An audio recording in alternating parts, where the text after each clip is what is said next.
All right, so in this week's parasha, Yaakov Avinu, as he prays to HaKadosh Baruch Hu in the time that he's about to see his brother Esav, he's fearful, and he says, "Katonti mikol hachasadim umikol ha'emet asher asita et avdecha." I have become less appropriate to receive a miracle from you because I got so many merits already. You gave me so many things in my life. You have done so much chesed with me. You saved me from Esav the first time. You saved me from Lavan. You helped me build a family. Helped me have children. You saved me numerously, and therefore, says Rashi and our commentators, our Chachamim interpret the words "Katonti mikol chasadim." I have become smaller due to all the chesed that you have done with me. Is that he's worried that he doesn't have any more credit left. Now that he needs it with Esav, he doesn't have any more credit. So says the Shlach Kadosh, he says, all the more so, how much should we be concerned with Kadosh Baruch Hu, who does so much for us. He delivered us all the wellness and safety and goodness and life and vitality that we have. Im ken ma yachshov v'ediot chotesh k'shakadosh Baruch Hu mashpia lo tova, af im yesh be'ado eze zechuyot, alo nechshavu leklum ugvar achal otam. So maybe we have a lot of zechuyot, we have a lot of merits, but maybe we used them up already. This reminds us of a halacha that it's more pertinent, I think, in Israel than here.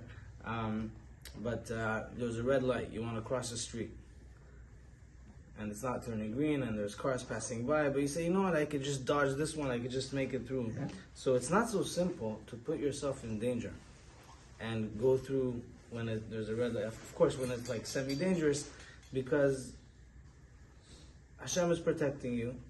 And you're using your zechuyot, using your merit for that. It's a little bit similar to that, but we should know that there's so much that we get from HaKadosh Baruch Hu. It's not so simple to bank on it. We don't know how much we have left, and therefore we should keep on doing mitzvot even someone like Yaakov Avinu.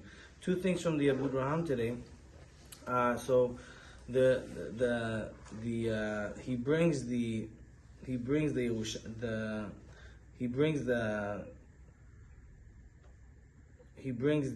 Yerushalmi that we light the first candle the first night. What if you have leftover oil? Can you use it for the second night? He says, no problem. Second night you have a little bit left over in the cup. No problem. Add more oil. And then you light the third night until you get to the eighth night. Now on the eighth night he wants to know, if you have extra oil, leftover oil, what do you do with it? Can you use it for something else? You have to throw it away. What do you do with it? So you have to take it with all the things that were used for Chanukah and burn it. Why? Because it's uktzah mitzvato. It was set aside for a mitzvah, and you can't take it for personal use. And therefore, Avodia also says that when you put oil in the cups, if you had in mind to begin with that the oil is only there till I'm only putting enough for 30 minutes. I only need it 30 minutes after nightfall, and you lit for 30 minutes or more, you could take the oil then and throw it out. You don't have to burn it and make sure that it's not used, in an unsacred way. But if it's oil that you didn't make any condition, you have leftover oil, some people have the minhag of burning the oil, making sure nobody else uses it.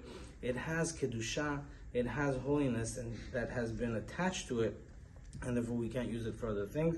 And that's how he surmises that halakha of not using the oil for anything else. However, you can use it from one night to the next, to the next, to the next, but at the end of Chanukah, you have to make sure you don't use it for any other reason. Some people have a minhag of burning that, but if again we made a condition that the oil we're putting is only for the first 30 minutes, you don't have to worry about that. You could throw it away and not have that being an issue. Amen.